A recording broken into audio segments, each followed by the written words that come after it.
I can only control what I can control. When you start realizing that your life is hard enough and you don't need to worry about anybody else's life, there's a big relief on your shoulders. It's complicated because I ask myself, why do people feel the need to come in and tell you how to live your life? And the reason is because it's a distraction from your problems. Because if someone else is always the problem, then you're not as bad as you thought. It's almost like an excuse to not deal with your stuff. Funny how. Come here, though. Yeah, he's crazy, see? Who are you? We interrupt this program to bring you a special report. And we're live. What's up, bud? We're not really live, but And we're live. What's going on? Yeah. Somewhat live. Somewhat live. Yeah, so how are things, man? Things are interesting. Care to elaborate? Yeah, quite a bit has happened since the last time we spoke. I don't know if I don't think I told you what I was going to be doing in the time in between the last time we talked to today. So I went out to California to see my brother, and it was for his birthday and mine because our birthdays are very close together. Nice. And so I was just going to go visit him, and also as we had planned it, I realized that we had a conversation about my dad because we hadn't talked in a long time. And it kind of just came up where I was like, you know what? I haven't talked to him in so long that I don't even remember exactly why I'm upset, if that makes sense, because my parents split up when I was young. Okay. And I'm upset that I didn't have him, and that's the base feeling of having that missing piece, and also not having had a father figure that wanted me to be a part of their life. So I was like, yeah, I don't have him, and I don't even really know him. And I think that I was just at a stage where I'm like, I'm 28 years old, and the last thing that I said to my dad was that, if he wasn't going to call me to just talk about me or how I'm doing, because a lot of times it was about the relationship and what went wrong, and I was just 13, so I had no reason to be hearing that. So I was like, I don't want to hear that, and then I just stopped talking to him after that. So I was like, I think I'm at a stage now, and with the work that I'm doing, with mental health, I think I'm at a point where I'm just going to sit down and hear him, and also communicate my perspective. Yeah, that's a good move. That's a good first step. That's what happened. Yeah. That's great. We sat down, and I forgave him. Good for you, man. So that's what happened. Wow. So I don't think I told you that before we got off last time we talked. No, dude, thanks for sharing. Yeah, that's I have a lot of buddies that have dealt with something similar, and it's I was fortunate, and we talked about this on your show too, but I was fortunate when I was a child of divorce that, usually you get two types of situations. One is kind of what you're describing, which is maybe one of the spouses left, or they don't want anything to do with, not necessarily the kid. It's just they don't want anything to do with the spouse. And if the spouse has the custody of the kid, they obviously just don't want to be around it. So there's that toxic kind of relationship, and that comes from sometimes with divorce. And then with me, and I'm sure there's other instances, but for me in particular, it was, I had always had a good relationship with both parents, and it was more like they were fighting over me. So, now looking back at, because I'm the only child, so now looking back at it, it's kind of like, yeah, hell yeah. Like I was the prize, you know what I mean? But in the moment, it was like, this is the worst thing ever, right? Like when I was 14, 15, 16, it was like, this is so stupid. Like everyone always thinks, oh, you get 2 Christmases, 2 birthdays, No, it's not. It's not as good as you would think. So, mentally, I think that takes a toll on any kid, no matter what age, especially, young ages like we were. But, you also got to think, I mean, there's just, especially now being married, now that I know kind of what it's like and having a daughter now, there's only a few reasons why couples break up, right? There's pillars. And when one of those pillars get knocked down, it's hard to keep the structure afloat. It's usually money, sex, right? Couple doesn't have sex, or it's just overall stress. And this is where it comes down to couples would rather cheat than get a divorce, right? Because they have to feel some type of sexual urge, and if you're not getting it from marriage, that usually causes it. Well, the other thing is money, right? Like money also kind of filters with kids. If you have kids and you're spending a lot of money and you're stressed out and you try to put on the happy face with the kid, and that kind of affects the relationship. And now I'm seeing it, not that we're stressed about money, it's just I get it. Like it's not fucking easy. It's so, it took me 20 years to kind of look at it from the perspective of the parent with the kid, because I think there's always been a grudge, right? Because my father's now remarried. There's always been a grudge, not necessarily on him and his wife or my mother, but just the idea of the divorce, the idea of marriage, the institution of marriage. There's always been kind of like a chip to where it's like, marriage is such a scam. You know what I mean? Like it's not, you don't get a big tax break like you think you do. Sure, you get some benefits, but it's not like, it's not worth it. You're like, if I'm in my 20s, I'm thinking about it, it's not worth it. But then you get a good partner and you get someone that you can do everything together with. And then you have a child with this person. It is beautiful and it's great to have that partner, and you start picturing your life 20, 30, 40 years down the road. But then you have to understand, you have to go into it. There is so much stress that's involved, and there's so much work that has to get put in. It's a full-time gig, and you factor that into the stress of having another job that you more often than not fucking hate. And then you have to support this family that you love to death, but also you're doing something that you hate 9 to 5 or whatever. And then you get home and you try to put a smile on your face. You can only do that for so long. And there's just a lot of, especially on the male side, or the husband rather, there's just a lot of pressure, I think, to support the family. And I think this is where, as men, we have to really kind of take a step back and just understand that there are ways to be happy and to be less stressed. And we just have to figure out those ways, because the stigma of, and we talked a little bit on your show, the stigma of like just being a man and doing XYZ, like I posted a video the other day where it was a stitch where me and this father were talking about how we have never cried until we had a daughter. Dude, I looked at my daughter earlier this week and she was just smiling at me and I teared up. I cried like a little baby. So that's a good cry. That's a great cry. But I posted this and 50% of the guys on there was like, you pussy, emotionless, I can't believe you could, like, what? You cry for this? You won't be able to take care of her when she's an adult because you cry like a little bit. Like, I was like, first of all, bitch, you don't know me. I'll beat your ass, number one. Number two, just the idea of I'm a guy and you can't have that emotion, that's crazy. And I think that's what we have to do. We have to take a step back as men and embrace that, where I could also have guns, no jujitsu, beat your ass, but also I could cry like a little bitch. Like you can, both those things can be true. And we just have to, as men, kind of, identify that. And I think it's important mentally as well, because we hold it all in these emotions, right? As men, we put the mask over our face and we be strong for our family and our friends, but you can be strong, but you can also be vulnerable as well.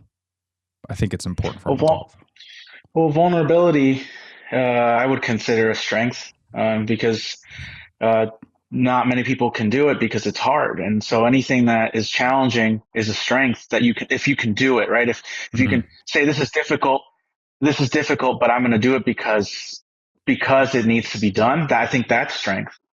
Yeah. No, I agree. I agree for sure. And where do you think, like, again, we talked a lot about this on your show, which I'll leave your show and everything in the description below for people that want Thank you. to check your place Yeah. out. Yeah, absolutely, man. It was good. It was a good chat with you earlier. So kind of walk me through, because your podcast is primarily about some of these topics that maybe are a little bit more sensitive, and I don't want to say taboo, that's the wrong word, but I think it's important that the topics you are talking about, but they are a little, for guys, it's hard to talk about this stuff. So what kind of warranted this on your side to be like, I want to have these conversations with the people. I want to talk about mental health. Kind of give us a cliff notes of your background and how you got started with the show. Wow. Well, If you could sum everything it up. everything kind of fell apart. Is the long story short? Mm.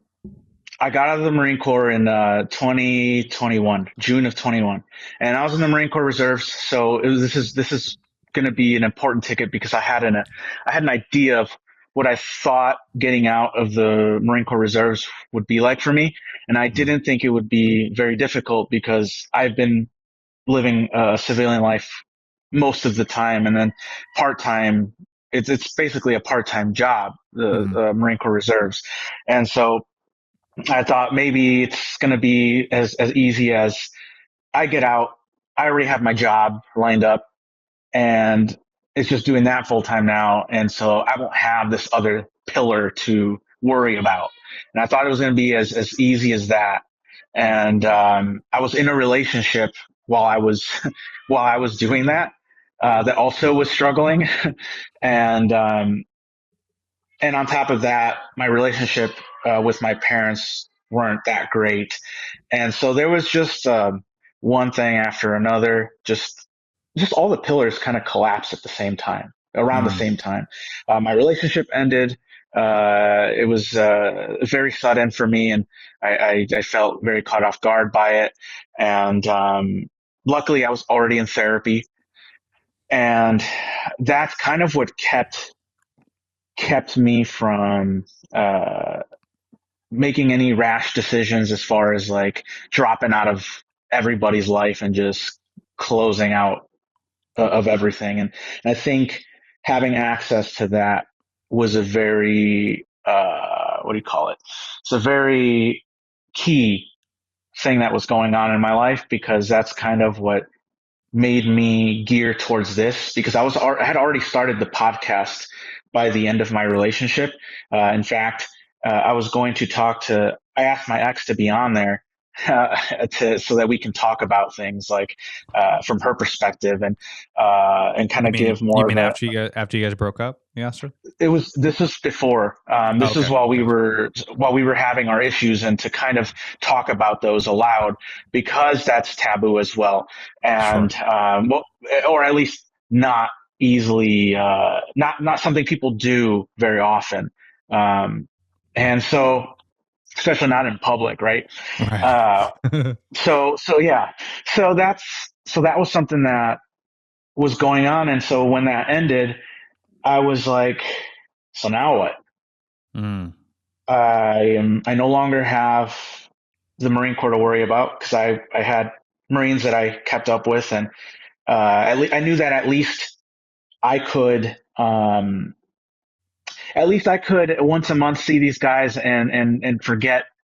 I guess that's what it was. The Marine Corps was, I would forget my civilian life, Mm. and Sure.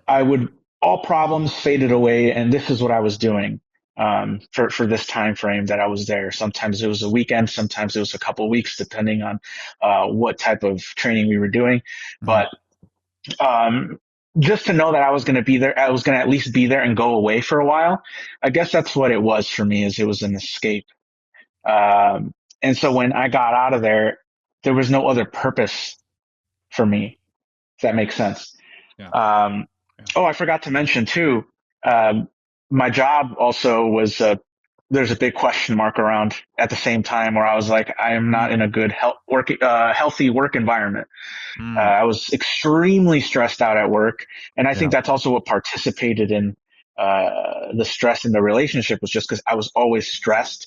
Sure. Because I was a manager, and it was just very, very difficult to handle relationship management, and then also the military life as well, and not to mention my own traumas. So to button this story up, it ultimately came down to, well, what am I doing now? And what is it that has gotten me to where I am? And it all pointed back to the childhood trauma that I had, and of my parents splitting up and not really knowing what a healthy relationship is, or what love is for that matter. And that's what drove me to put all of my time and attention on myself, because it always pointed back to what did I not what mistakes was I doing because I was unable to see, because of the trauma, the things that I was doing over and over again. And that's what I found in therapy is that my trauma was still affecting me from my parents splitting up, and I wasn't really aware of it. And it was showing up in my relationship and everywhere else. And it had to do with my self-worth. I didn't really value myself, and so my self-worth relied on other people, and that's what kept dragging me down over and over again. So and was it just you and your brother, or do you have other siblings? So I grew up with a brother who's a year and 9 months older than me, but I have a total of 5 siblings, and the three the 3 other ones, the 3 older siblings, were with my dad for a long time, and then my sister came, and we could go all day about this. It's a really long story, but ultimately my mom remarried, and that drove another wedge in the family, especially because unfortunately my stepfather did not care much for me or for my siblings, in my opinion, and I think that's what really drove the wedge even further. And my siblings didn't talk to my mom for a long time because of it. Wow. Sure. Yeah. Well, I mean, first, thanks for sharing. It's it's, and you went through therapy. I did not. Obviously, you've dealt with more trauma than I have. I mean, I always tell, when I have these conversations, I always tell my friend, divorce is kind of a trauma for a kid, no matter what age, I think. But I don't know. I don't know if I ever looked at it like a trauma.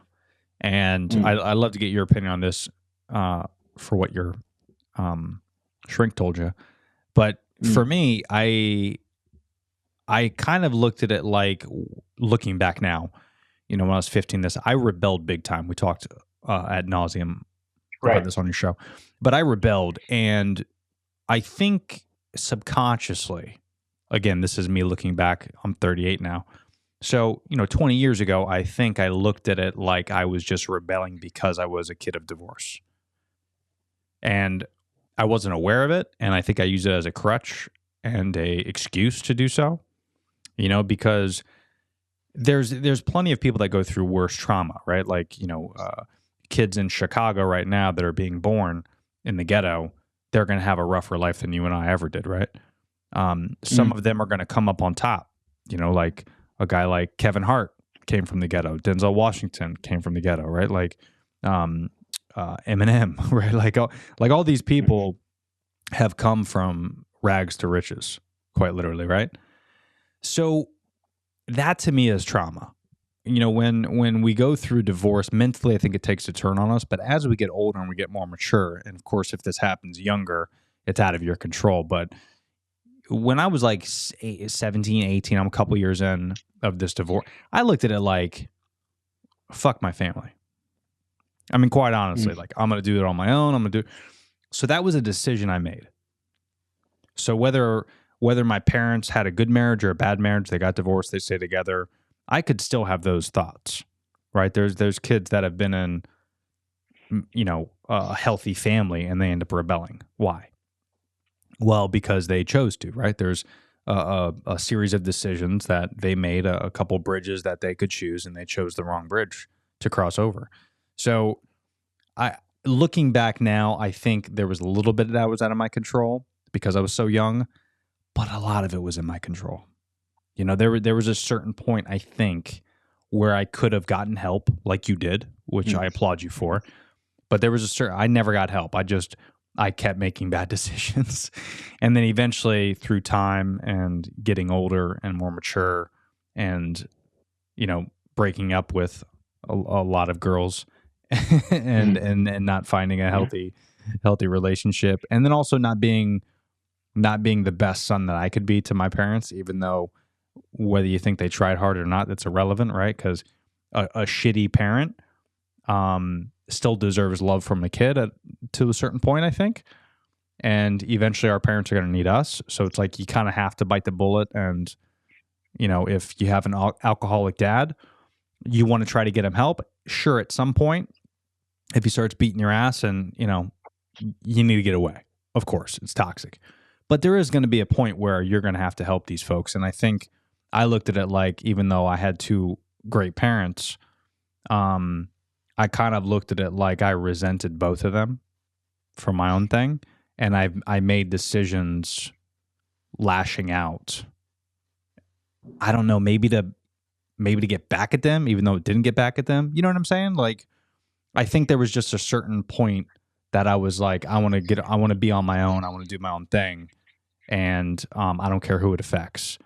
And I think as kids, we are smart enough to understand repercussions and consequences. And I chose to ignore those. So I don't think the divorce turned something in my brain that said, ooh, I don't know what consequences are. I was very aware of consequences, right? I think we all are. I think we choose to ignore them because we use XYZ as an excuse to do so, if that makes sense. Mm-hmm. And I'd love to know kind of like, your thought process, because obviously every family's different. But like, were you, as you're talking through therapy, I mean, is this raining true? Is this something that you see the opposite that happened with you? Like what's your thought around that? I think, to be honest, I just think that's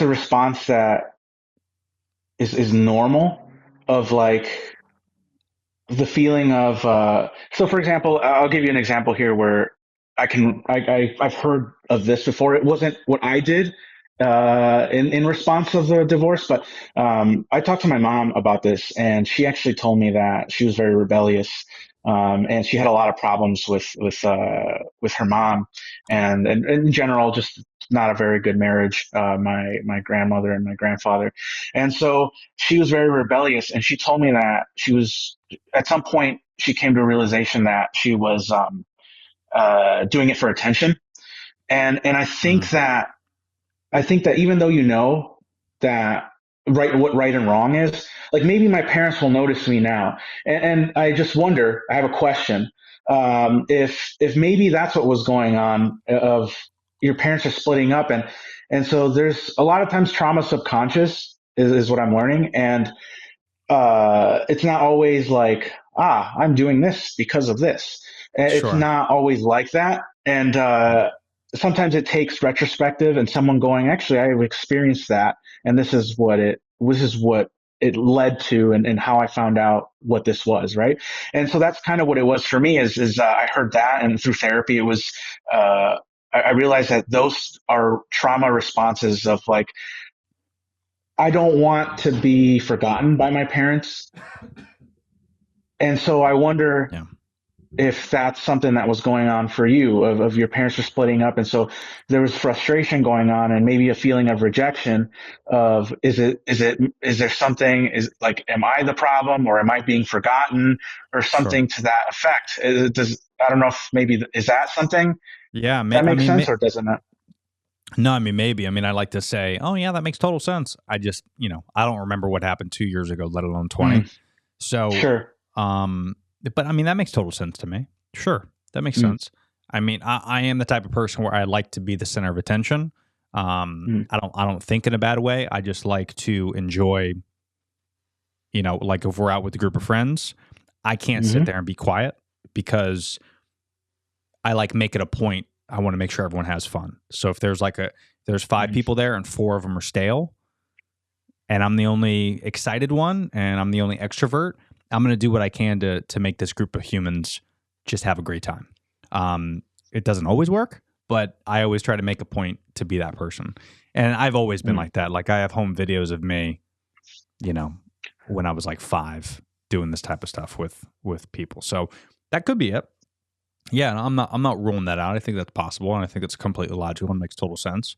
And I think a lot of people would relate with that too, right? Like where you are at that young age where you're still developing, right? Like our brains are developing till we're 25. So it's like we don't have the critical thinking skills of like, hey man, kind of like what I mentioned earlier.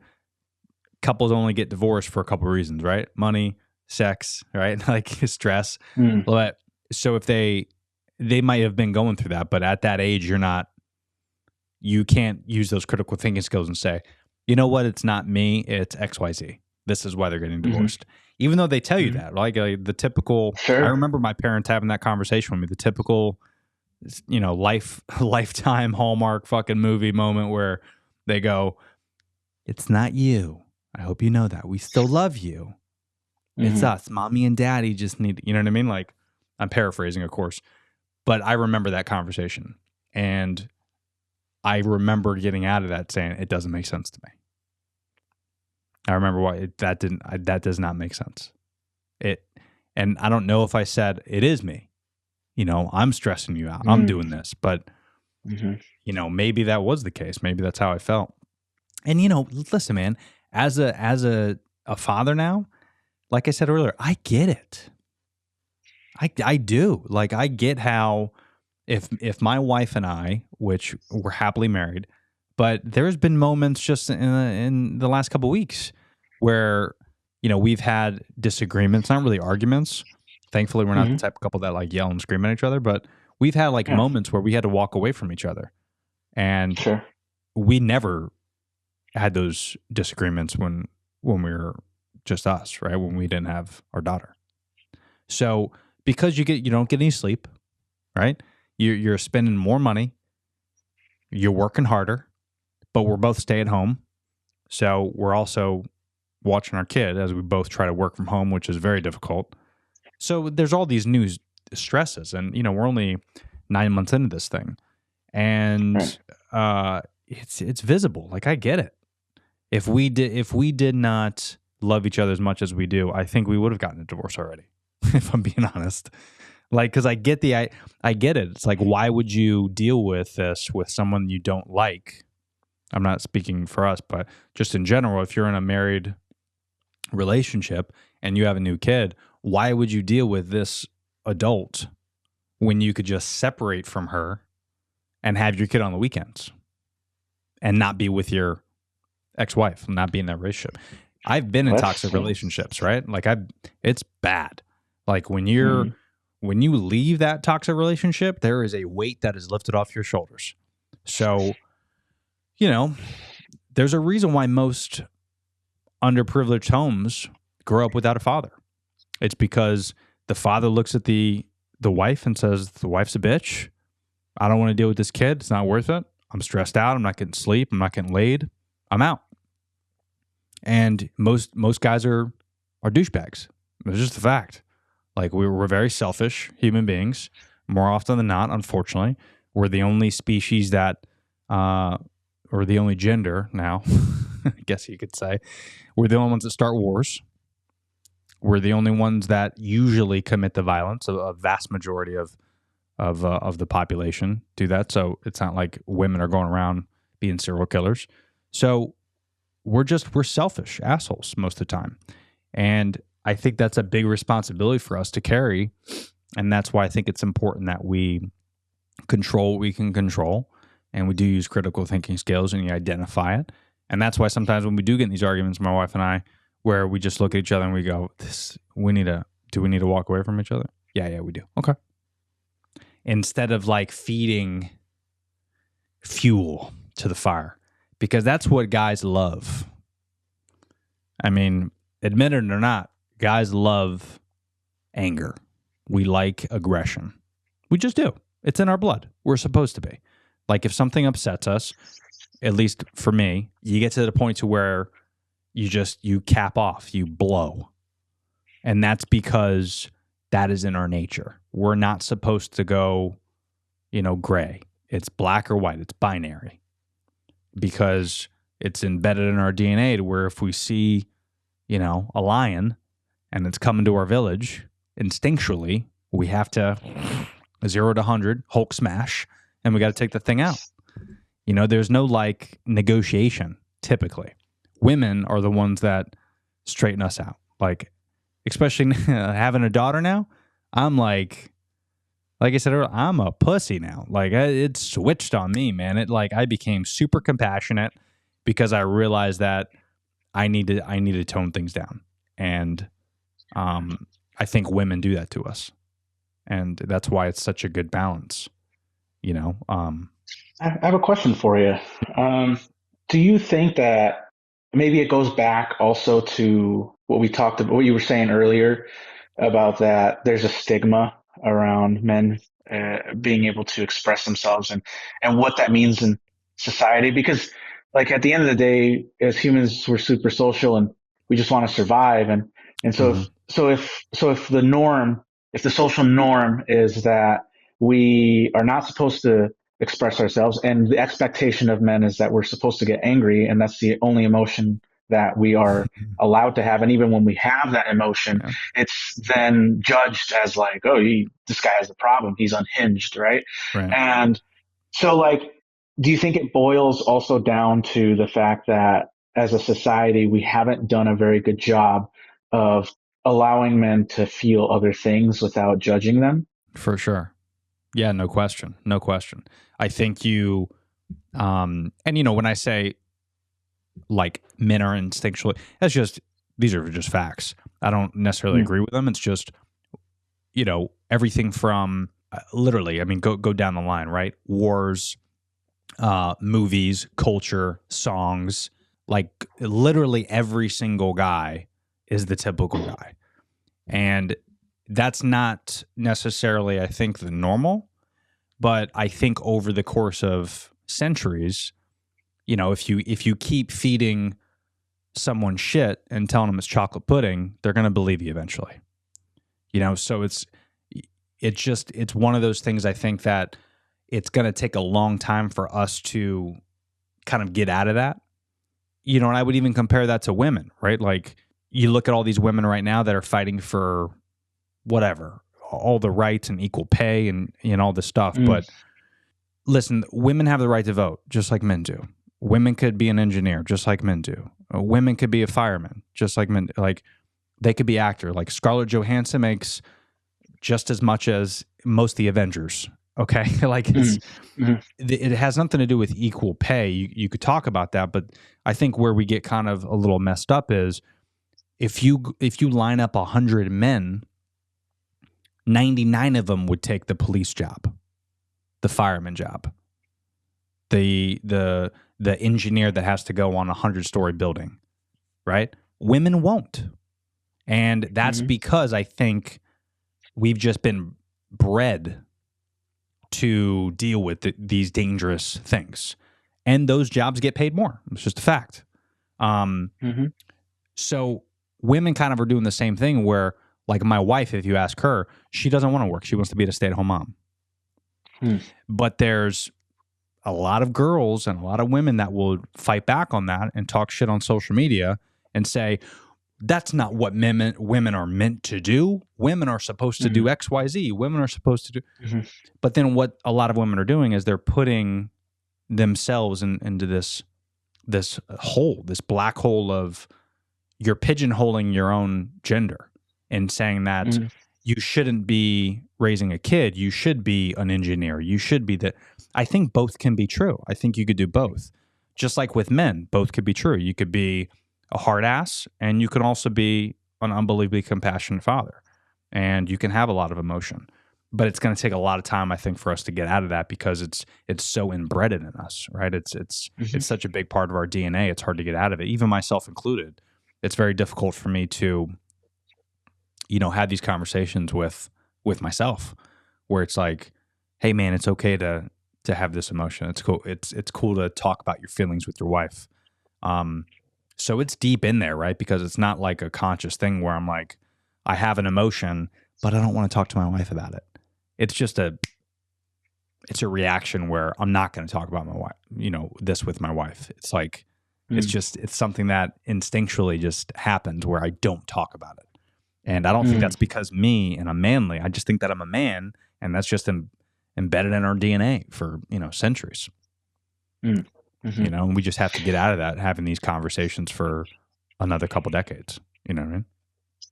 It's not black and white, unfortunately. That's right. It's I think we could spin our heads over all day over what it could or couldn't be, and I do find it easier to just narrow it to how do I feel and why do I do that, right? Right. Because I've tried to put myself in that position of how does and sometimes I make this mistake still, is the generalization of, well, this is that way and this is that way because this is how it's supposed to be, or how we were taught to do it. Right. And I found that I was saying we a lot, and my therapist called me out and was like, yeah, but what do you think? How do you feel? And it made me stop and realize that saying we makes me detach my emotion from the situation. It makes it safe for me. Right. Because if I say me now I have to really think about what I'm actually feeling, that's what I was trying to avoid. So yeah, I think it can get tricky when we look at like a mass group of why things happen and why it's that way. Yeah. But like I think we could get very, it's hard to, yeah, I think it can get very confusing very quickly. And I found that asking myself, how do I feel about things, has helped me feel more centered in my response, and that it's okay if somebody else sees it a different way, because I think it ties in to what we were talking about a little bit earlier about the expectation of what might be expected of you from society, and if you know who you are at your core, there's nothing else. There's no statistic.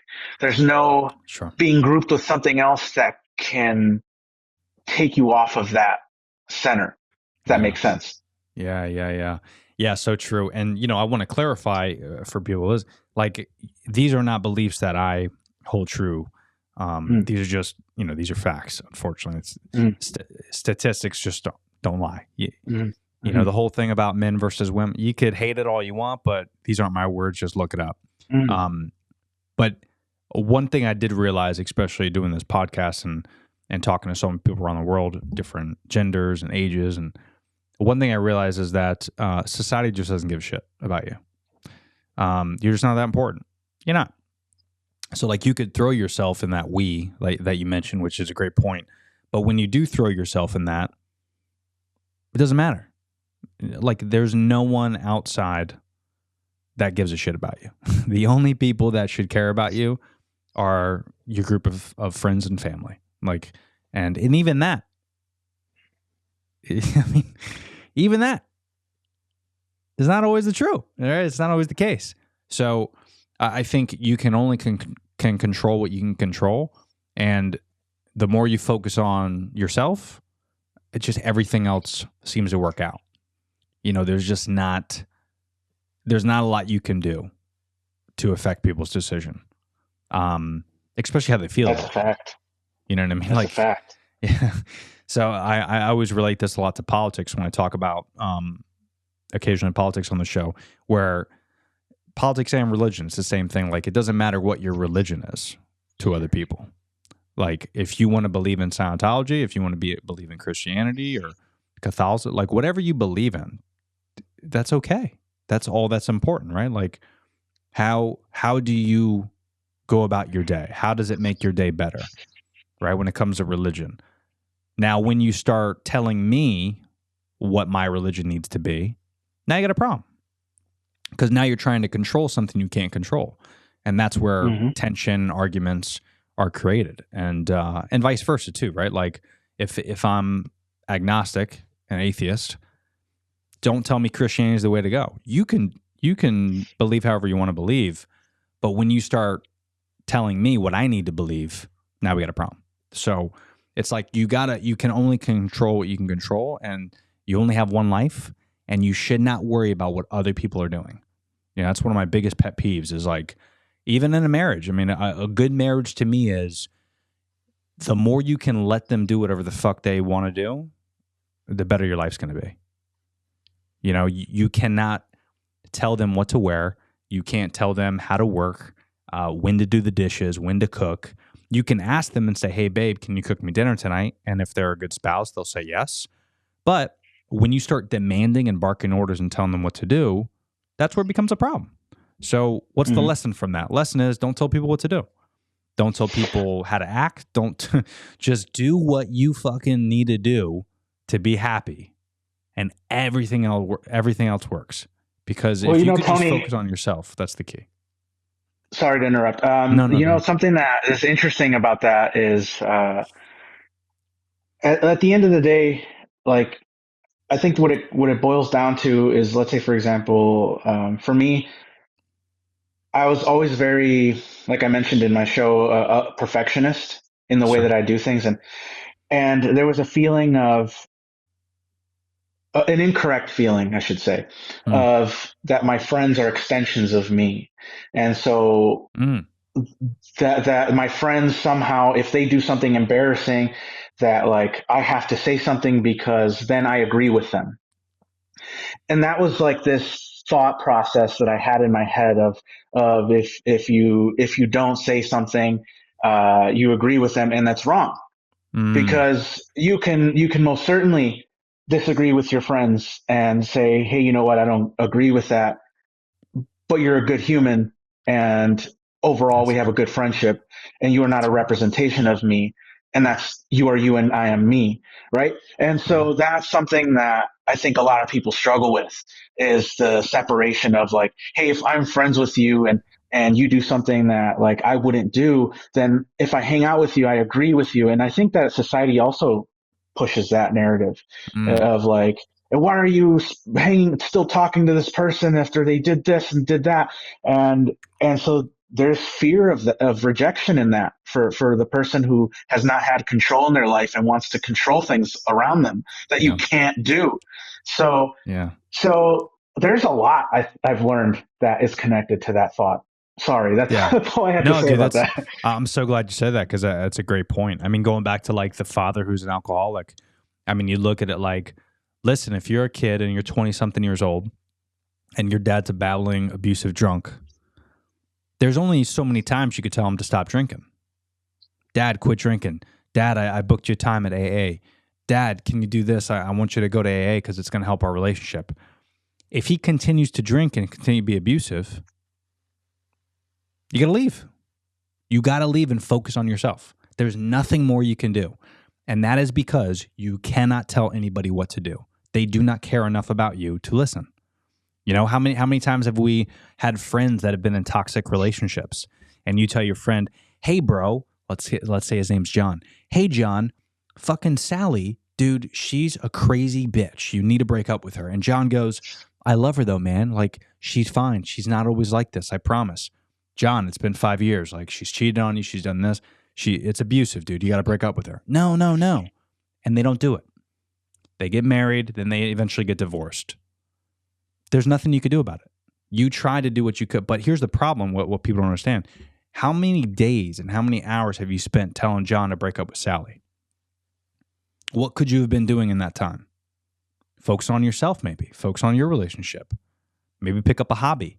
Maybe do something that makes you happy. Maybe draw. Maybe write. Do anything.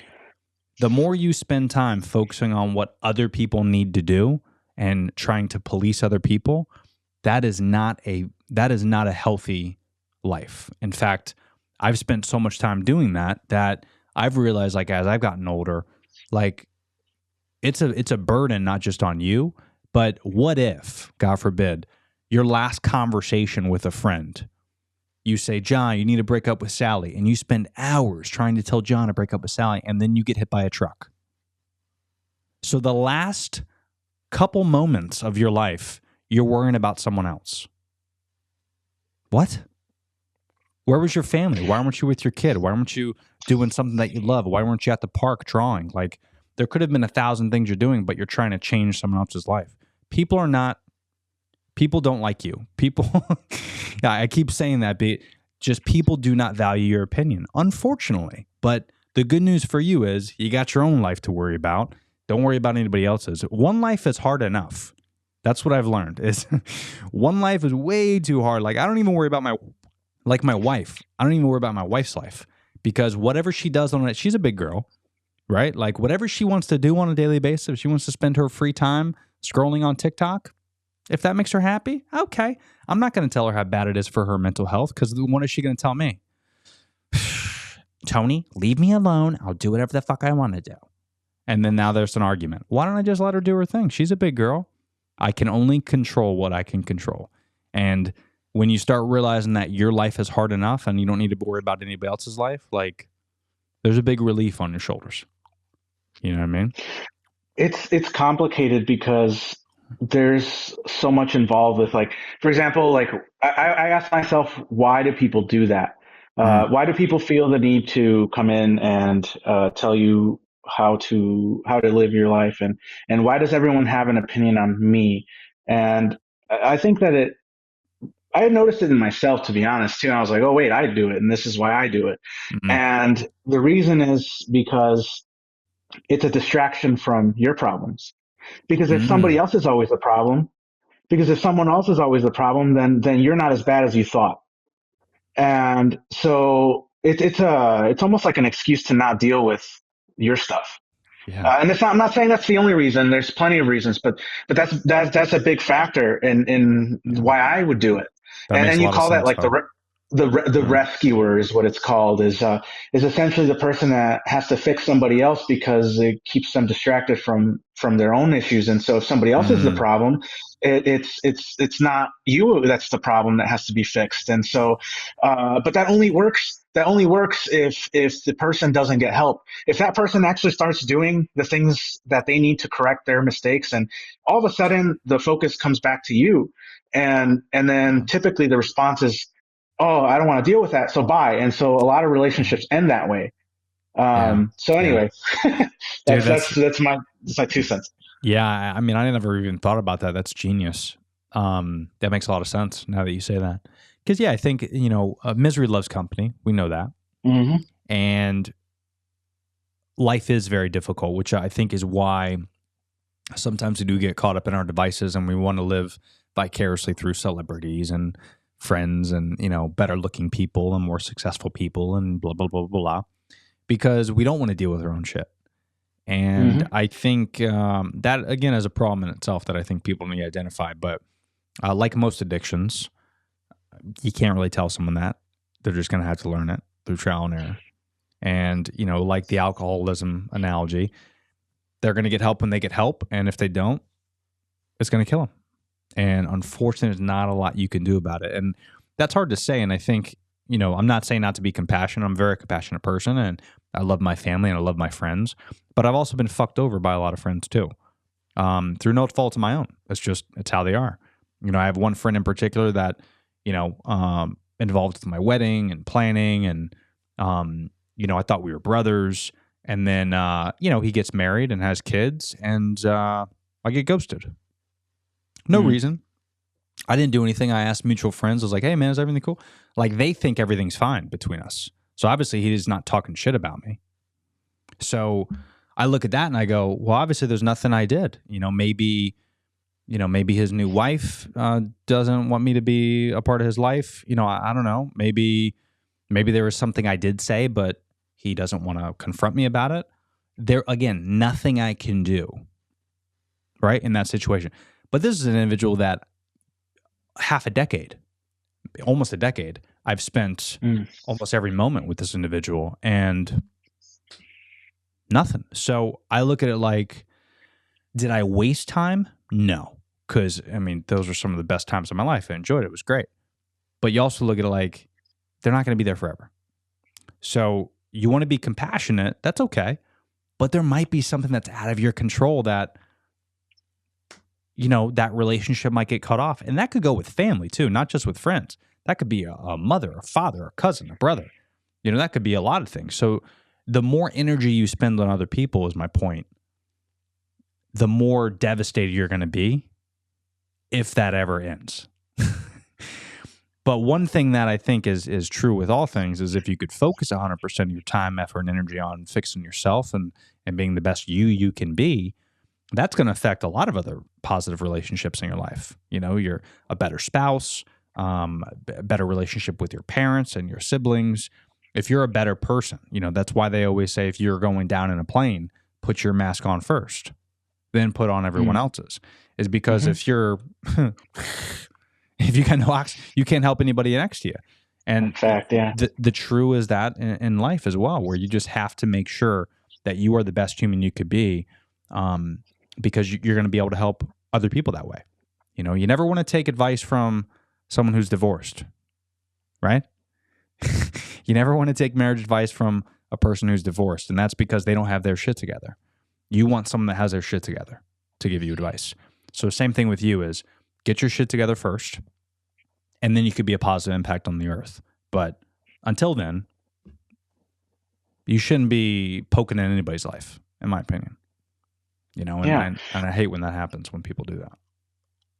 It's really difficult, that topic, because here's where it got confusing for me, and this tied into why my relationship, part of why my relationship did not work, and it has a lot to do with, it's so important to understand yourself, because if you're not sure why things happen, because everybody talks about like the surface thing. For example, let's say you said something to me, we've been friends for a long time, and you say something to me that I was really upset about. And maybe what initiated my anger or what initiated my hurt was the thing that you said, but that was just the trigger. It wasn't the root. And so if we spend all this time talking about the trigger of like, hey, you said this thing, and so don't say that anymore. And so that might treat the symptom, but then also you'll say something else, and then that bothers me because it triggers the same root. And so if we're not talking about, hey, this upset me because A, Y, and Z, like I experienced this and it reminds me of this, then there's an understanding of like, there isn't a feeling of, hey, Tony, you're a bad guy because you said this, or you're a bad friend because you made me feel this way. And it gets so complicated because if you don't understand why you feel a certain way, well, then the other person is essentially kind of trying to walk on eggshells, trying to figure out like, what can I say around that?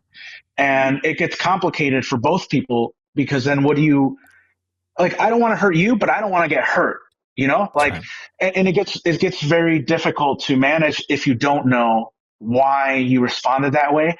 If you have a good enough friendship or a safe enough friendship where you can say, hey, Tony, like I felt this, this thing that happened, like when I was a kid, I experienced this and it's very similar to that. And then you go and sit down and go, hey man, I didn't mean that like this. I didn't mean it that way. When I say this is what I mean. And suddenly I understand your vocabulary. And so it's not a thing about like, hey, you can't say this word anymore, because all of a sudden you have to start thinking about what you can and cannot say every step of the day. And that's walking on eggshells with people. And that's very difficult. Yeah. Yeah. And, again, this is me being kind of stoic and just being a little bit older.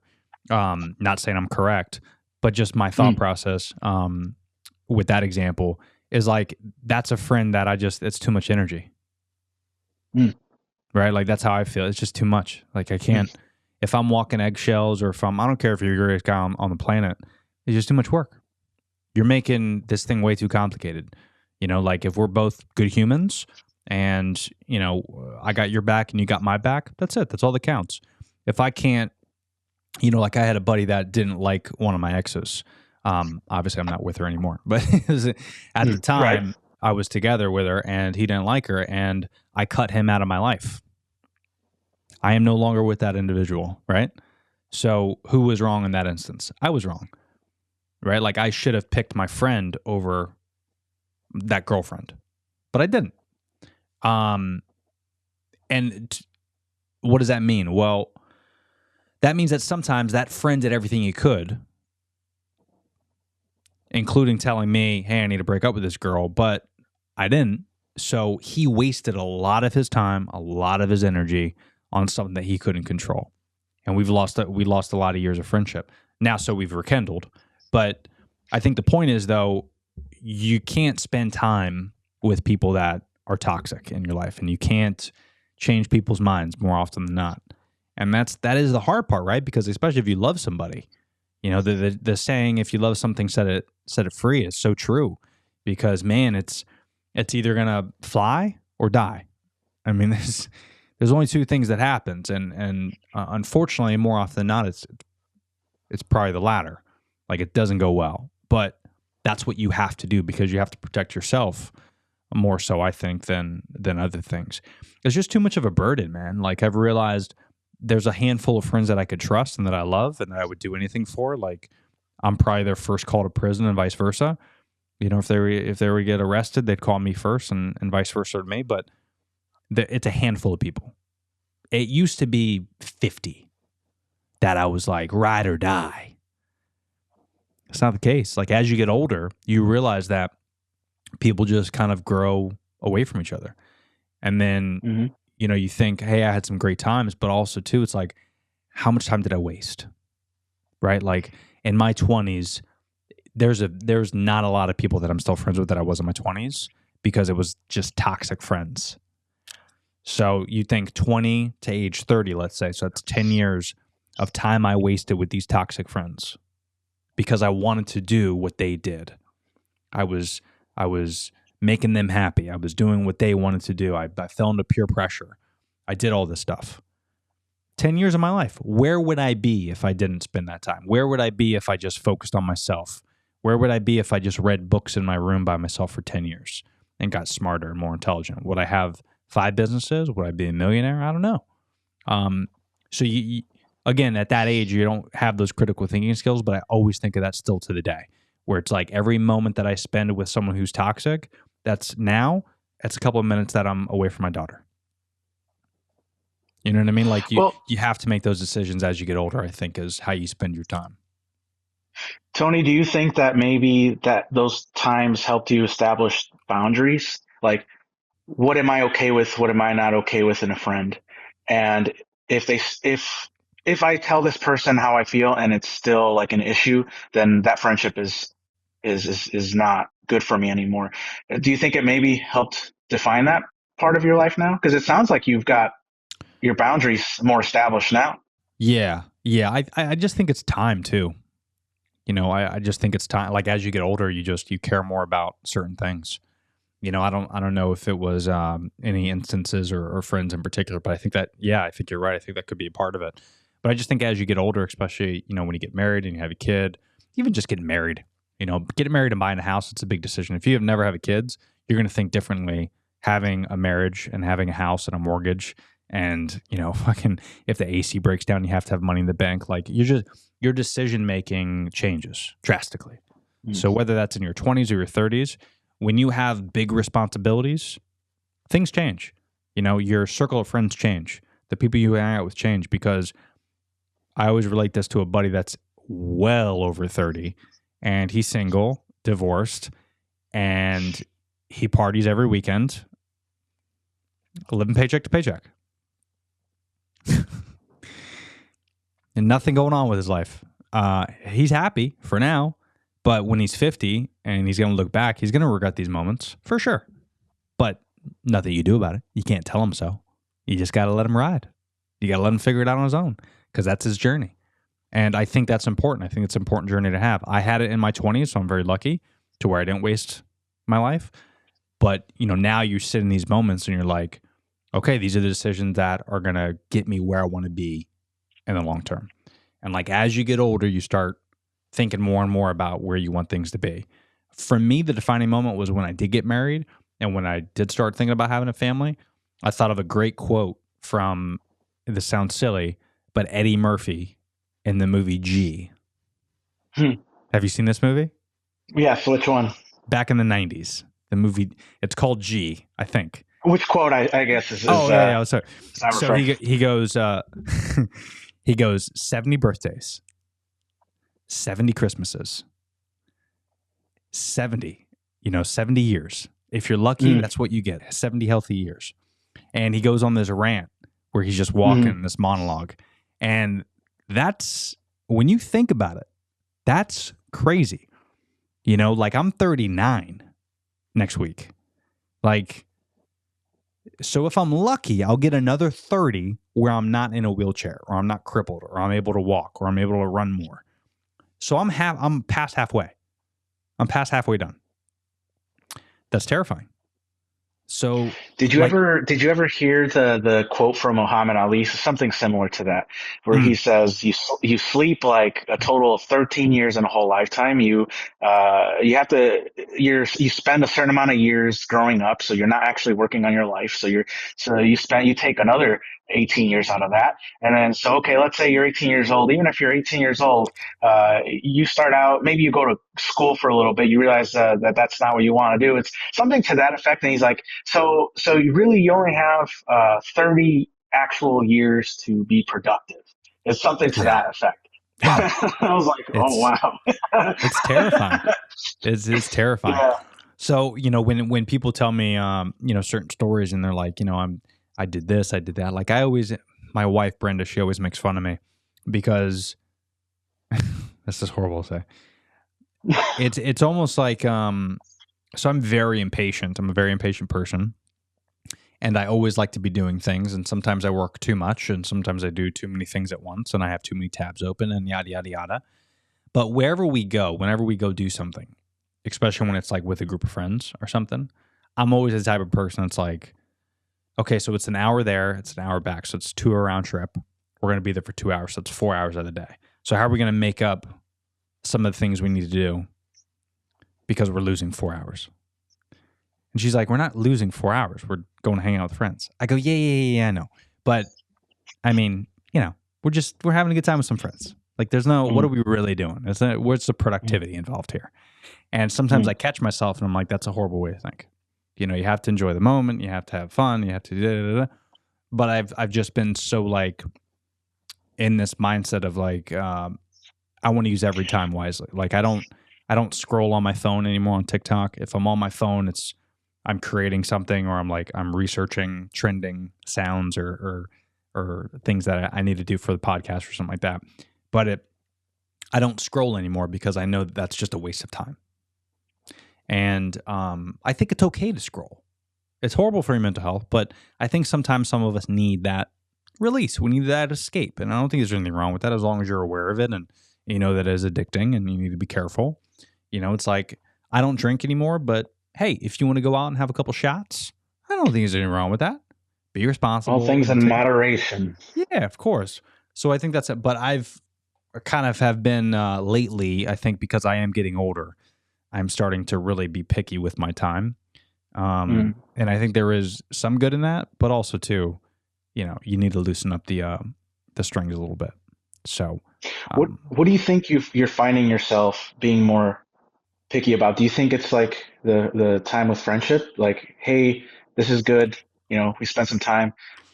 Or is it more work? Like, where do you pick your time now?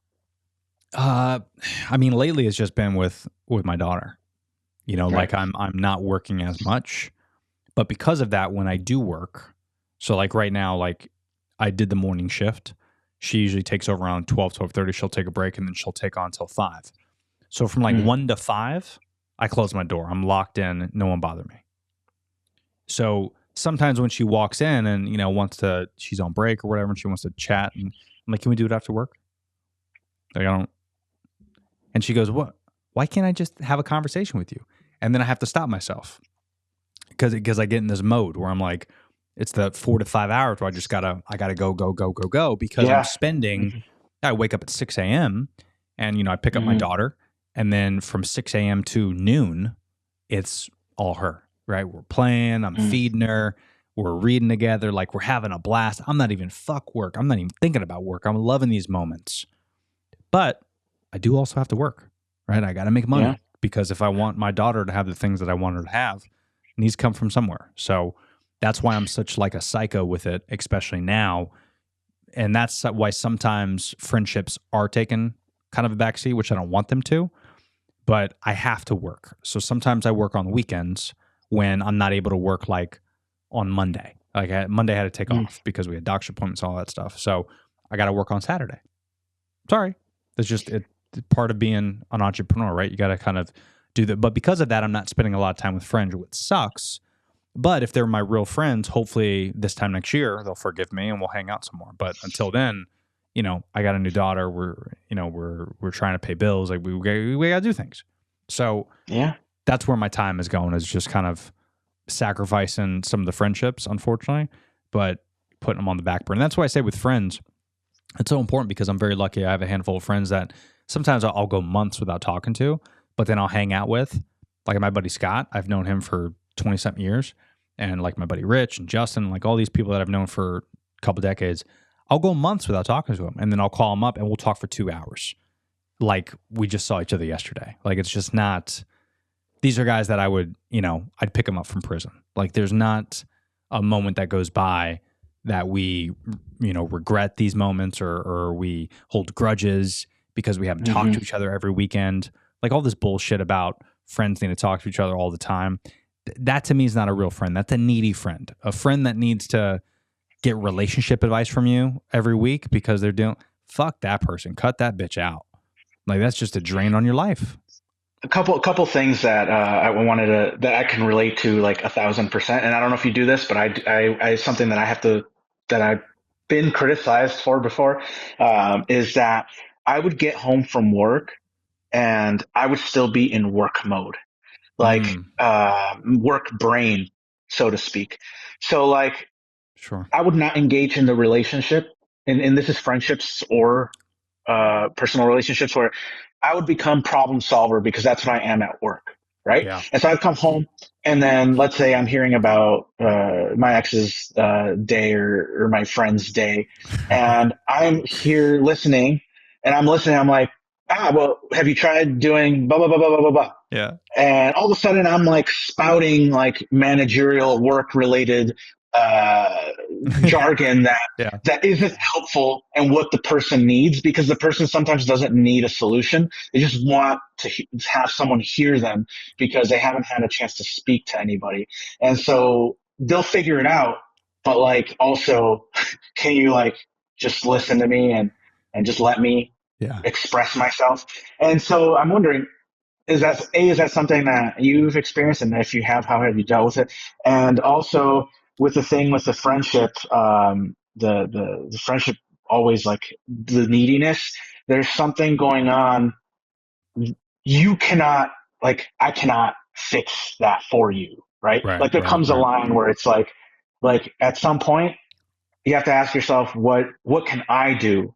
Like, what can I do about this? Because like, I don't have, like, I can't tell you what to do. That's your decision. Right. And and even if you could do something, this is what we talked about earlier, right? Even if you could help out that friend, will they listen? Right. That's the key. Like control what you can control. The dad that's the alcoholic, right? Like how you could give advice, you could solve the problem. Will they do it? That's the issue. And that goes back to, like, to me, good friend, bad friend, close friend, brother. Like, how much time do you want to waste trying to fix people's lives? That's to me the biggest thing, is like, you can only, for instance, my wife, she has a friend that has been dealing with some relationship issues, and every single time that they're on the phone for an hour together, this friend vents to my wife. And my wife can't even like talk about our daughter, and she can't, express joy. She can't say, oh, you won't believe she started crawling today. Like there's no positive in this hour-long conversation because this negative friend, let's call her Negative Nancy is just venting to my wife for an hour straight. And my wife's like, but they're best friends for 20 years. So is that healthy for my wife? The answer is no. The answer is no. Because when my wife gets done, what does she do? Well, now she's like got this weight on her shoulder and she's like dealing with this stress of this friend. And then she brings that stress to me and she's like, oh, you won't believe what negative Nancy said about this. So now my wife and I are wasting time, and wasting is the key word, wasting time talking about this person that's not a part of our life. And to answer your question, that's what I've realized is like it cutting off those friends is key, because you might love them, but God almighty, how much time are you going to waste trying to fix their fucking life? And go back to your original question, problem solving, 100%, bro. I agree with you. I do that still to the day. And it is something that my wife has identified numerous times to me. And I'm trying to be better at it. It is so hard because like you, I'm sure it's just so hard to get out of that habit because I do like to solve problems. One thing I did read quite recently that I haven't tested a lot, I've done it a couple times. One thing I realized that did help was if my wife or a friend or someone wants to just talk and you could tell they're about to unload problems, I want to solve it. So sometimes I find myself not even listening to their problem. I'm already thinking of solutions. So one thing, right? You know what I'm saying? So one thing that I would challenge you to try that has helped is I listen intently, but as they start going, and I know where this is going to go, I'm like, oh, this is going to be a long talk. I say to them, I go, are you looking to just vent or are you looking for solutions? 99% of the time, they say, I just want to vent. So I don't give them a solution. I have a solution, though. Oh, my God, I have a solution. Yeah. I don't give them a solution. So I think that helps where you let them decide, because then if they don't come up with the solution, it's not on you, I've found that every time I tried to give my wife in particular or friends a solution, they never listen to it anyway because they're so dead set on kind of their decision already because they already made the decision of what to do. And I feel like just, again, going back to what we talked about, right, is telling someone what to do, they're just not going to do it. Like, have you ever told someone, calm down? I've made that mistake once or twice. They never calm down. Never. They never calm down. Yeah. What about relax? Nope, they never relax. What about that's the worst one, huh? Yeah, it's the worst one. I mean, shit, pick a word, pick a command. No one ever does it. And that's because no one likes to get told what to do. So, how can you relate that to your life? Well, don't ever tell anybody what to do. It's just that simple. I mean, you can give advice and you give solutions, but when you start telling people what to do, it never ever works out. So I think that's been the lesson for me, is learn to ask what people want. That's right. Because there's an assumption that I've always had of like, you're telling me this because there's a problem and you need help. Otherwise, why would you tell me? I tell you things because I want to come up with a solution because they bother me. But that's not how everybody thinks. And so you're one of the biggest like revelations I had from like my teenage brain to the transitioning adult brain was that not everybody sees the world like you do. And the world, life isn't so black and white that they're wrong or you're right for thinking the way that you do necessarily. And that's one thing that I've had to like wind myself back and go, take a step back. Like, what is your intention with this conversation? Like, those questions are so important, because if you assume, that could start like a chain reaction of like fights in the future, not getting along with that person, not understanding the person. So, That's right. So I try to get more into the habit of asking questions before telling, hey, this is how to do it. Yeah. And I've been very aware that that's the best parenting tip that you can get as well, where you never tell your kid, get down from the table. You say, should you be up on the table right now? It's always asking questions, because whether you're a kid or you're an adult, No one likes to get told what to do. And also, kids just don't understand the concept of do and don't. They just, more often than not, if you tell them not to do something, they do the opposite, right? So that's why it's important when you ask questions like that, should you be on the table? Or, you know, Johnny, are we supposed to be on the table? Johnny, let's try putting our feet on the ground, not the table.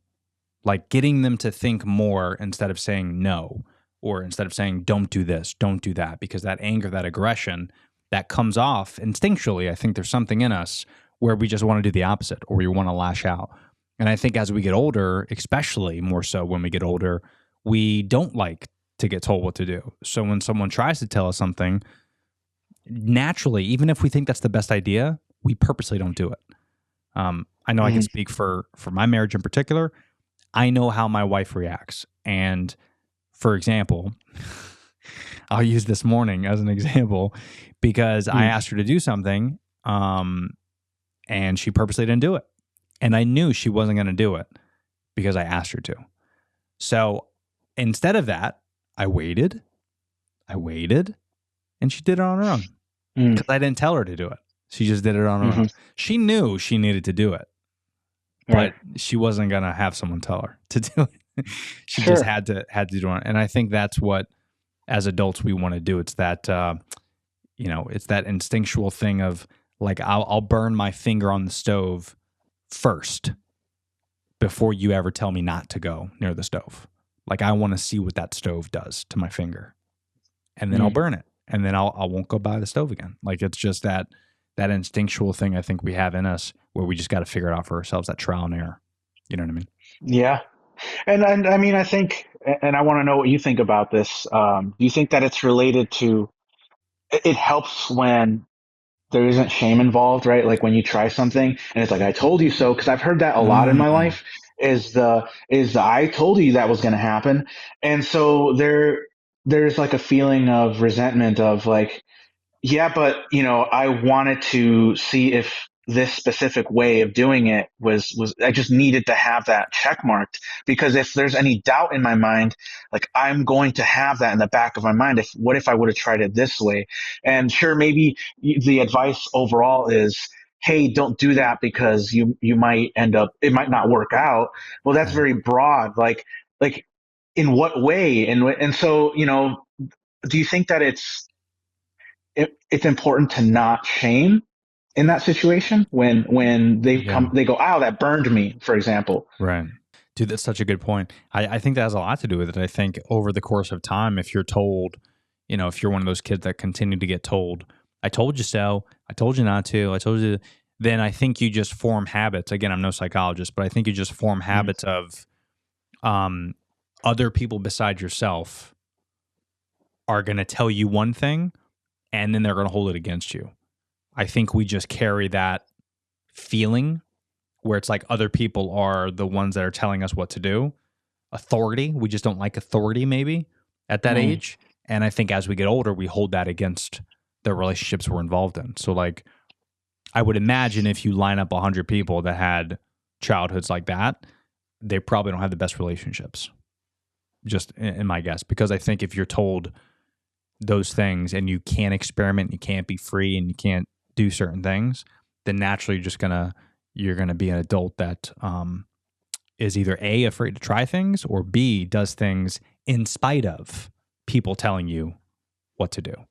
There's those kids that like they're teenagers sneaking out of their house, right? Like at 2 a.m. because their parents tell them, don't do this, don't do that. Those kids more often than not are sheltered. Those are the ones that get the finger all the time saying, you shouldn't do this. Oh, you went on this. I told you not to do it. Go to your room. Do this, do that. Those are the people that typically sneak out and rebel more often than not. So they call those helicopter parents, right? Right. They're like hovering over you, making sure you're doing the right thing all the time. It never works out well, statistically speaking. I imagine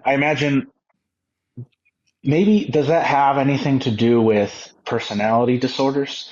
Like, I wonder if that contributes to, like, I can't develop my own personality because I'm governed 24/7. Sure. And so who am I? Is that a question that comes up? Yeah, I think so. I mean, Jeffrey Dahmer had helicopter parents. Go figure. I didn't know that. Yeah, I'm not saying everyone is going to be a serial killer, but Sure. it's I hope not. yeah. But it is textbook. I mean, when you really think about it, I just think there's a level of, especially as a parent, I think about this a lot, where we want to protect our daughter, of course, and there's just so many things you can do. There's going to be a level of, are we going to let her run around like I did as a kid freely without a phone or anything like that? Are we going to track her and do the hard to say because she's so young. I don't know where we're going to be in 20 years, but I could just tell you that she's not going to have the childhood like I had. I had a very freeing, go off and go play with your friends. It's a more dangerous place now. That's unfortunately just a fact. It's more dangerous than what it was 30 years ago, and things continue to change and evolve. So I think we have to evolve with it. And I think our parenting needs to change as well. If you're parenting your kids the way your parents parented you, good or bad, I don't think that's the right move. I would say that to my daughter when she gets older. Like, you should be different than I was, because I think times change and people change, and the world evolves, and there's a lot of scary things now that there wasn't 20 years ago. So I just think we all have to like learn how to change and adapt, and we have to be different in certain things because things are changing constantly. What do you think, like, with your daughter? Is there like a specific? And this is something that I would like to figure out for myself too. If one day that's the path that I go and have a kid of my own. What is there a specific thing that you have your mind set on of, like, I don't want to do this thing or these things that my parents did, like a highlight of this is definitely a no? I don't think there's like certain things per se, like a list of things or even one thing that I can think of, just because I mean, we're going back, what was it, 30 years ago, right? 25 years ago. So it's because I think overall they were great parents. I just think it's a different time. Like they used to let me do whatever the fuck I wanted to, in terms of like, I would get off at school at 3:00. I'd go hang out with my friends. We'd play football, down the street with 20 kids. There was no phones back then. There was just landlines. And even that was new. We would have to check in before dinner. Sometimes I would stay at a buddy's for dinner. Sometimes I wouldn't. And then I would get back when I get back. So sometimes I wouldn't see them from when I left school until dinner time, 6, 7 p.m. So I'd be gone 12 hours. I don't know if I would do that with my daughter now. So I just think, I don't think that was a decision they made. I just think that's what their parents did. And this is what I mean by evolution, right? Is you just cannot, like, I don't know if I would do the same things they did, not because it wasn't the right move at the time. I think it was. I just don't think it's the right move now. Like, we're gonna homeschool. I was not obviously homeschooled. Right. And I don't think school is bad back then. I just think it's bad now. So it's changed. It's evolved. What do you think? What do you think is like the main thing that, if you don't mind me asking, what do you think the main thing for you is, like the decision that said, yeah, I think we're going to homeschool instead of public school? Yeah, that might be a whole podcast. Yeah. The short answer, just like anything else, I think, is ideology. That's the thing for us. Just in general, I think this country has gone into a very dangerous time where, kind of like summing up our whole conversation, really, telling someone what they should and shouldn't do. And I think we're in a very dangerous time in this country, not really the world, because if you look around statistically, the U.S. is the only ones that are going this hard on stuff. But there's just certain things that we shouldn't be pushing to kids.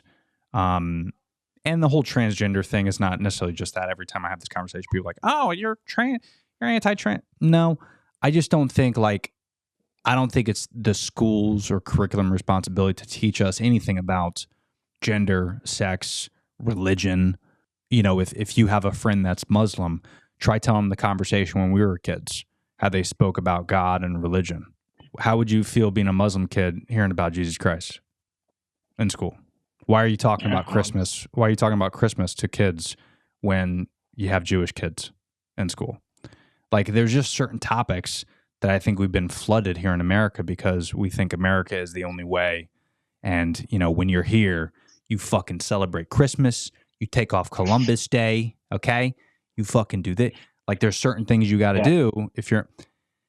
It's such a diverse country now. You cannot stick with certain ideologies.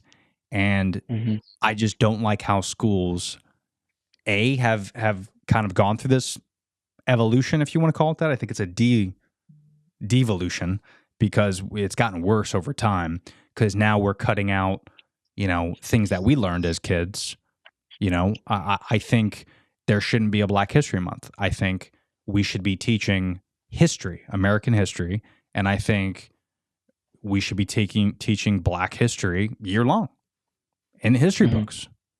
Don't celebrate 1 month. And Denzel Washington and Morgan Freeman and Kevin, like Black individuals have even said this, where it's like you're going too far in to appease certain groups of people, which is really hurting the rest of the country because you're dividing us intentionally, I think.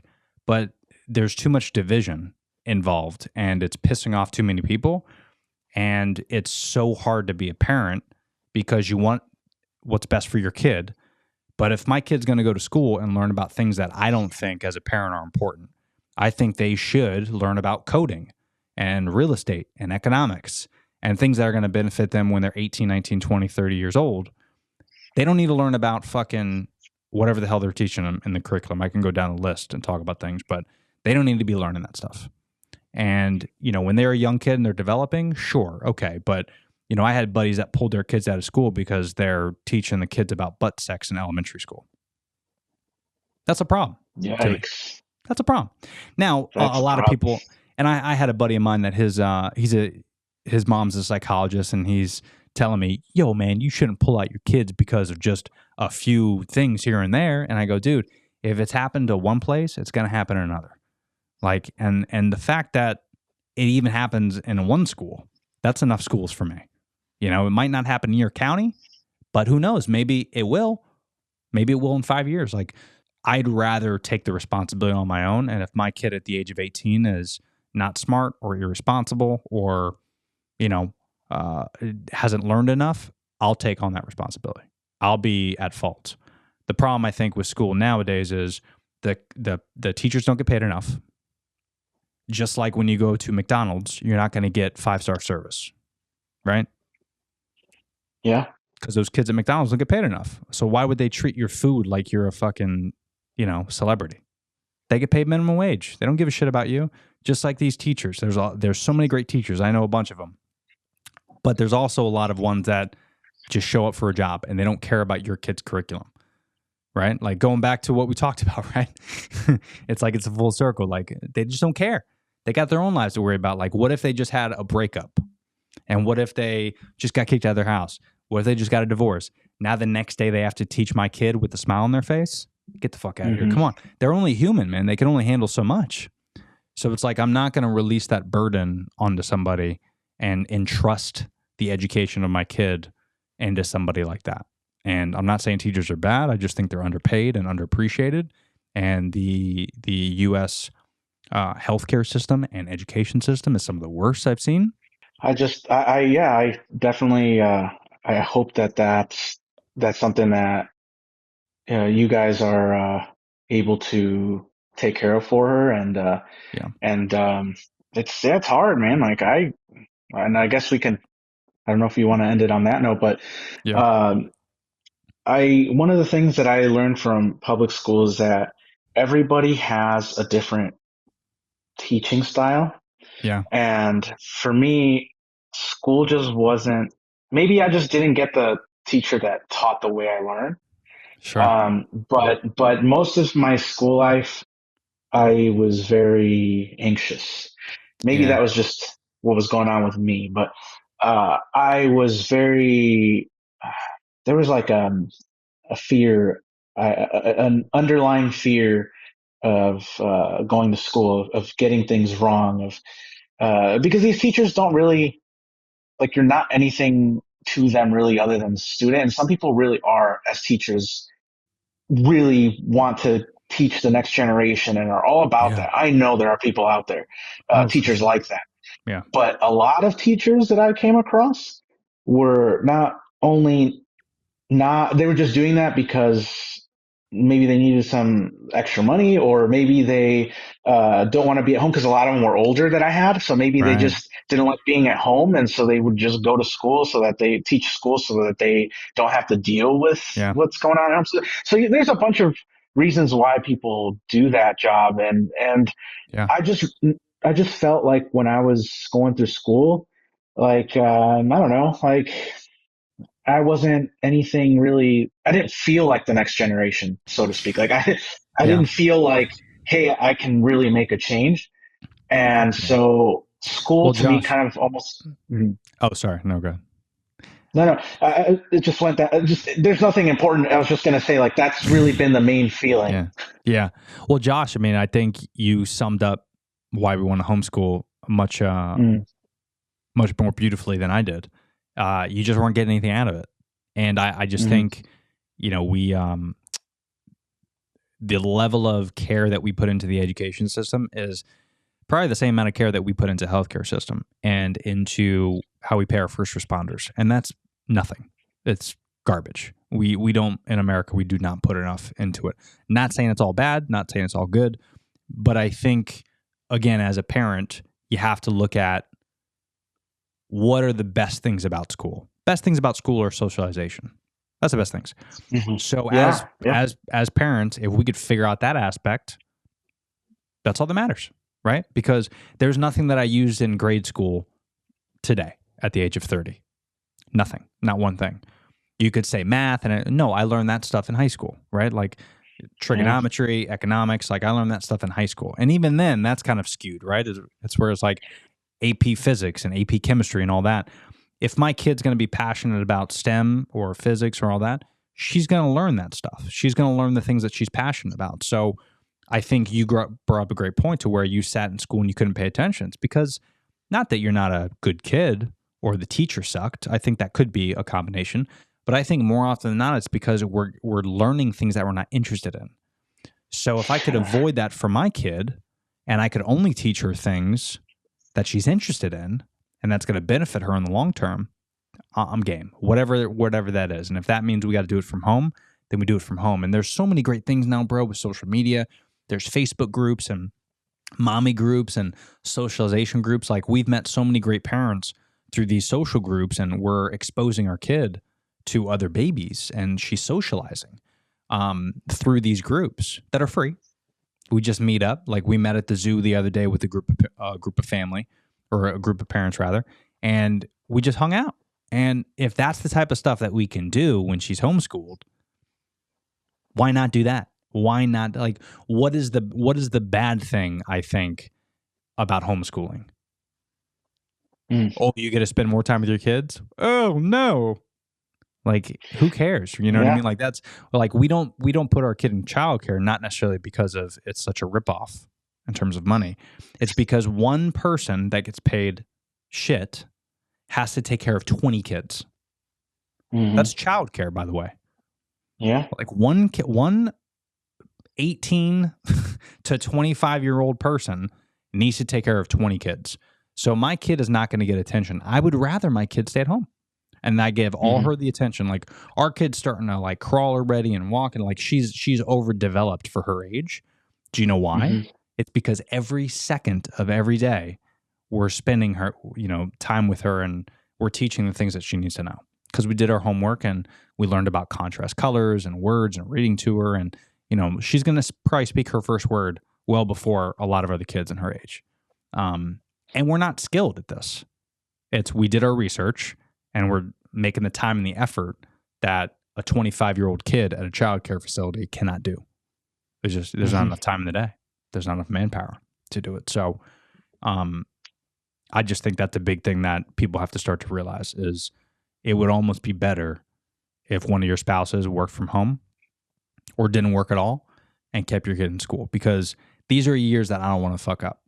Like, I don't think in 18 years my kid's going to be the weird one, right? Like because she's going to learn everything she needs to know because I got the curriculum. Like there's a certain meat and potatoes curriculum that you will follow, but there's also like other things we're going to teach her as she gets older. You know, like this kid's going to have a lemonade stand when she's able to talk. Okay. Because she's going to learn more about selling goods and talking to people. And she's going to learn more there than she will at childcare. Yeah. I wish you the best in that. I hope that maybe we can talk again, and maybe further down the road, you can tell me what you learn about it. Cause I always want to learn about stuff like that. And that's, for sure. that's the quest I'm on. And I will preface to say, my wife she worked in childcare for 10 years. She was at those childcare facilities for a long time. So she knows curriculums and developmental stages, and she knows all that. So I think I'm blessed on that aspect, that she's taken a lot of that information. But I think that's important that everyone needs to do. And, again, we go back to kind of summing up this conversation where I feel like it's all about taking care of yourself first. Mm-hmm. And I'm not saying this is bad, but when you leave the developmental stages of your kid into the hands of someone else, similar to how you wouldn't as an adult, like, you wouldn't say, hey, Tony, do me a favor. Here's how much money I have. I'm going to pay you a certain amount per month. Tell me what I need to do with my life. Why would I do that to a kid that her brain isn't even developed yet? So every single thing that you say to her, she's going to take seriously, right? Like, this is why I talk a little bit about like the politics in schools. It's dangerous because time and time again, we have printed things on books that now have been disproven. Mm-hmm. Problem is, though, you can't unlearn something, especially when you're a kid. That's your idea for life.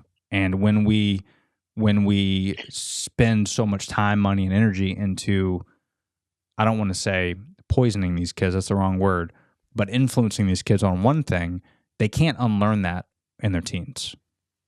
So these years are so important and so crucial. There's a reason why we don't allow kids to smoke marijuana and drink at the age of 10. Right. It's because it's very dangerous. And there's a reason for it. And I think we have to instill values and we have to teach these kids certain things. And it's terrifying and it's scary and, we don't know what the fuck we're doing. But, I also know that we're going to invest a lot of time, energy, and resources into making sure that we're doing it right. And I can't say that with all the public schools. So I think that's the thing, right? Is like, this is your life. You only get one, Josh. So you have to really focus on this, Josh. You have to focus on your life, Josh. You have to do this, Josh. When you're a kid, you don't know any of that. You're relying on your parents to do what's right. So it's like, it's a scary time, and I put all our cards on the table for us. Like I want to be there, and if we fuck it up, we fuck it up. But I know that we're not gonna. So. Wait, well, you're putting all you can into it. That's all you can do. Yeah, man. And, that goes for all of us, right, Josh? It's like we got to put all we can into our lives. I mean, there's only so much we could do, but if you just do the best you can, that's all you can do, man. That's all you can do.